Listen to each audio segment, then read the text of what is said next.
Bienvenidos a su programa Bitácora Mexicana, este espacio de plena libertad de expresión, de debate y de reflexión de la televisión pública. Su amigo Porfirio Muñoz Ledo. Hoy tenemos un tema muy importante que es la Ciudad de México. Le hemos llamado a este programa Ciudad Libre.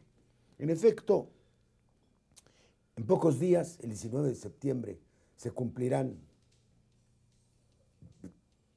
85 a 2011, un aniversario más de lo que para mí fue la liberación de la ciudad, el terremoto. Como la gente salió a las calles, se apoderó de su ciudad y se derrumbó la antigua autoridad. La autoridad que tuvieron aquí los tlatoanis en época de los aztecas, los virreyes, los gobiernos republicanos, don Porfirio Díaz, los gobiernos revolucionarios, y la gente se hizo dueña de su ciudad.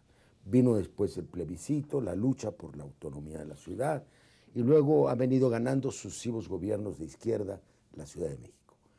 Hemos avanzado, sin duda alguna. ¿Qué nos falta? Mucha tarea todavía. He invitado a 3 personalidades que han figurado destacadamente en el gobierno de la Ciudad de México para que hagamos un balance de los logros y avances logrados desde la primera elección en esta ciudad de autoridades por el pueblo, que fue en 97, hasta la fecha. Ya hemos estado con don Alejandro Encinas, que es un economista de la UNAM, que ha sido diputado federal, ha sido secretario del Medio Ambiente del Distrito Federal, secretario de Gobierno, gobernador, jefe de gobierno de la Ciudad de México, candidato a gobernador por el Estado de México. Alejandro, ¿cómo sintetizarías tú los avances que han tenido? Prácticamente ha estado en todos los gobiernos de la ciudad, desde el 97. Desde el 97. Exacto. Pero en primer lugar, creo que es muy acertado el título de este programa, Ciudad Libre, porque hay que partir del principio de que ya el concepto nuevo de ciudad tiene que ver con el ejercicio de los derechos y las libertades de los ciudadanos, y que uno de los pasos más importantes que hemos dado es dejar atrás esa noción de la ciudad de la autoridad a la ciudad de los ciudadanos. Y creo que efectivamente los sismos del 85 marcan un hito muy significativo en esta gran transformación, porque no solamente la autoridad fue rebasada en el sismo, sino se construyó una nueva ciudadanía y una nueva forma de participación de los ciudadanos. Los ciudadanos rescataron no solamente a las víctimas y a los damnificados del terremoto, sino rescataron la ciudad para sí mismos. Y eso es lo que explica los grandes cambios que hemos tenido. Por supuesto que de ser la ciudad del presidente, donde se designaba una autoridad que atendía el interés del Ejecutivo Federal y no necesariamente como sus súbditos. La autoridad, las necesidades de los ciudadanos, se dio un paso muy significativo al convocar por primera vez, después de que a principios del siglo XX se eliminó la figura de gobernador del Distrito Federal, a la elección de un jefe de gobierno. Y por primera vez en muchos años y en muchas generaciones, los capitalinos tuvimos la oportunidad de elegir a nuestro gobernante. Aunque por supuesto, ahí tuvimos 2 problemas con la primera elección del ingeniero Cárdenas.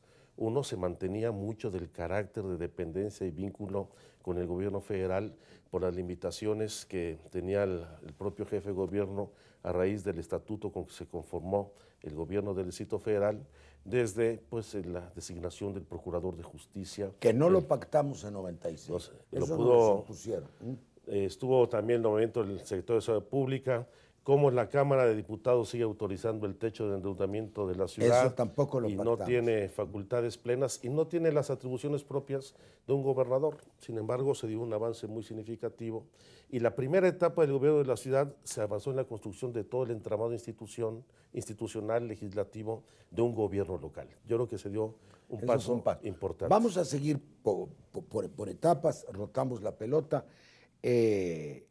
Martí Batres Guadarrama es maestro, es licenciado en Derecho, muy destacado, maestro de Derecho Fiscal, ha sido diputado local y federal, subsecretario de Gobierno, secretario de Desarrollo Social, y ha publicado algunos libros, uno de ellos, el último, Los Derechos de las Familias en la Ciudad de México, que presentamos en este programa.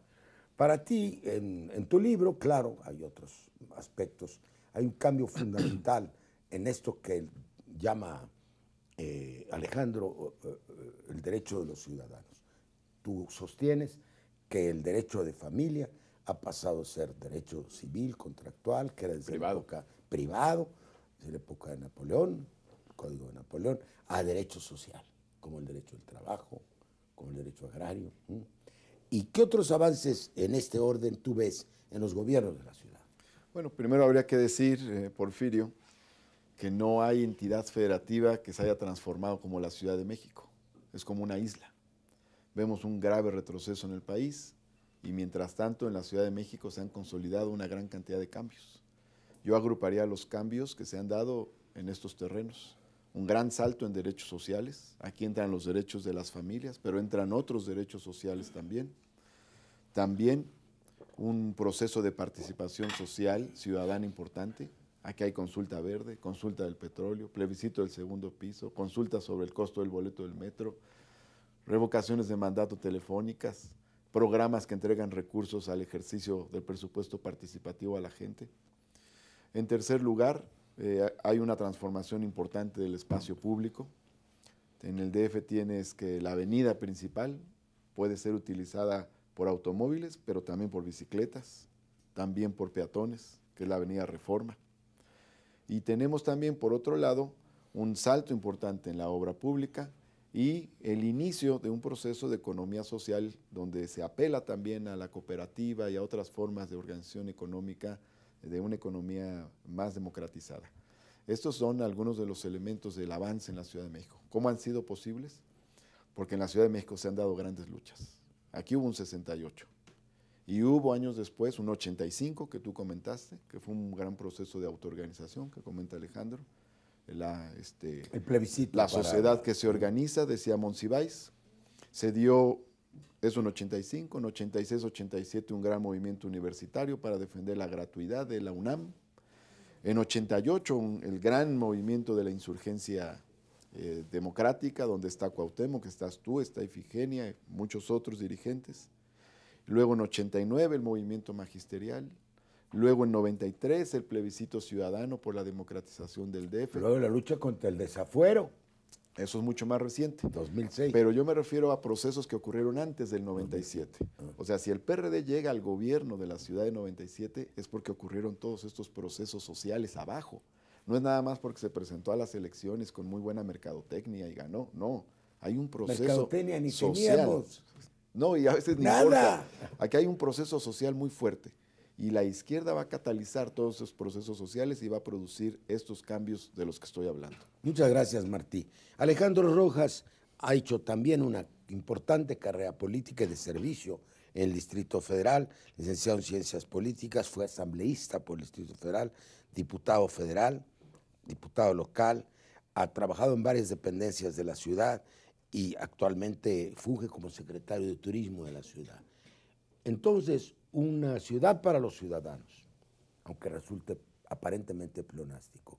Y segundo, la llegada al poder, no como una catapulta mercadotécnica, ¿sí? No como un control del dinero o de los grupos de poder, sino como resultado de una sucesión de luchas ciudadanas que vienen, según lo ha dicho Martí, yendo hacia atrás desde el 68 y puede ser que aún antes. ¿Tú cuáles, en tu criterio, serían esos logros de la ciudad? Estructuración de autoridades locales que no existían, lucha por ocupar espacios respecto del gobierno nacional y transferencia de derechos objetiva hacia los ciudadanos. ¿Tú qué otros avances verías? Bueno, yo veo primero que hay un gran magma democrático en la ciudad, siempre lo ha habido, ¿no? Está coagulado porque seguimos teniendo un régimen político en el cual la ciudad no ha asumido plenamente sus libertades y sus derechos. Por otro lado, la asimetría federal en donde la Ciudad de México tiene que insertarse de una manera más inteligente este federalismo, que en donde a la Ciudad de México le imponen desde esa distribución presupuestal poco equitativa para la Ciudad de México. Y por otro lado, hemos avanzado en edificar instituciones propias de la ciudad, pero sin lograr aún tener poderes públicos constituidos. verdaderamente reconocidos en la Constitución. Nuestro estatuto de gobierno, que parte de un Viene del artículo 122 de la Constitución, que es una serie de excepciones al estatuto que tiene el resto de las entidades de la República, eso hay que decirlo. Es una soberanía limitada, totalmente por llamarlo limitada, de alguna manera. Y que debe, yo creo, una redistribución de facultades y atribuciones para que la ciudad ejerza con plenitud esos derechos. Para eso se está planteando que la propia Ciudad de México erija su propia constitución, se constituyan los poderes públicos plenos, autónomos, hay una redistribución de facultades, pero también se inserte a la ciudad dentro de este pacto, nuevo pacto federal que debe haber, como una entidad más de la federación. Y de esa manera la ciudad reorganizarse a través de ayuntamientos, a través de cabildos, a través de que en la ciudad se elija un gobernador, no un jefe de gobierno, porque me parece que ese vasallaje, esa sumisión que todavía el presidencialismo patrimonialista de alguna manera ve a la ciudad, pues obviamente impide que tengamos el ejercicio pleno de la ciudadanía que sí los capitalinos estamos reclamando desde hace muchos años. Todavía hay partidos políticos que están pidiendo que haya leyes federales nacionales para regular las funciones del gobierno en la Ciudad de México. Es un pensamiento colonial. Es un pensamiento colonial. Nosotros, y ahorita vamos a hablar de eso, hemos venido sosteniendo al contrario, el estatuto de la capitalidad, como lo llaman en España. Es que el derecho a la ciudad, aquí, el gobierno federal es huésped, cuidado, y nos va a pagar el uso del suelo además. ¿Quiénes son los dueños? ¿El dueño es el gobierno federal o el dueño son los habitantes de la ciudad? Ese es el tema, es un tema de soberanía. Desde Primo de Verdad en 1808. Vámonos a otro bloque.